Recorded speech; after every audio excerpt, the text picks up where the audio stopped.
I would have is just really plugging into your small group and like through that going outside of your small group as well. But I guess just for me, I've had the most real, deep, meaningful friendships I've ever had, and that never would have happened if I didn't open up to people and like show the girls in my small group like who I was and like what I was struggling with, and see that they'd love me just the same and come around me and just be there for like hard times and great times. Something that I would say to do is get an accountability partner,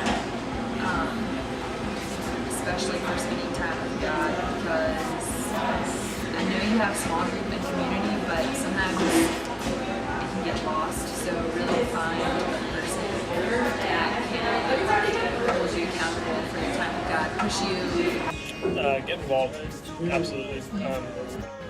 Having gone through this year, small group leading has been awesome. Looking back now, I wish I had more time with my small group going forward, and getting involved sooner would have been great. So just don't have second doubts and like guesses about yourself. Just get involved, like, absolutely. I would definitely choose to step up and serve in a chapter in some way. I don't think you have to be great at something. You don't have to be like the greatest singer or the greatest leader.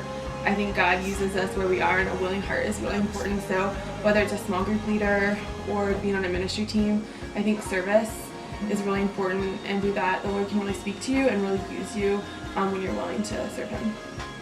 Yeah, find your community and like just have faith that it's going to work out. Like just because you're not happy with it right away doesn't mean that things aren't going to change for you.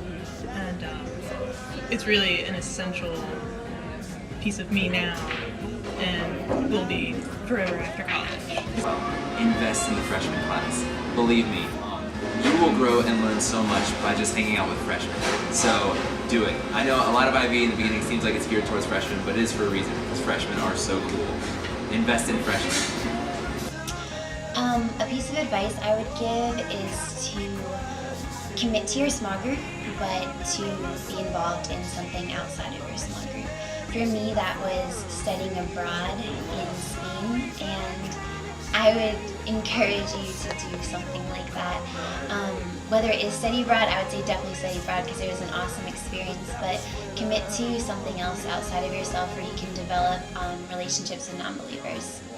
So my advice is let people in. Like, let people in your messiest, worst, like craziest times. Like, don't wait until you have it together to let people in and to find friends and community again, because you won't ever be as together as you want to be. But I found, like, even in my hardest, most stressful times when I've let people in, those times have been a lot easier, and they've passed a lot quicker than when I've tried to do it on my own.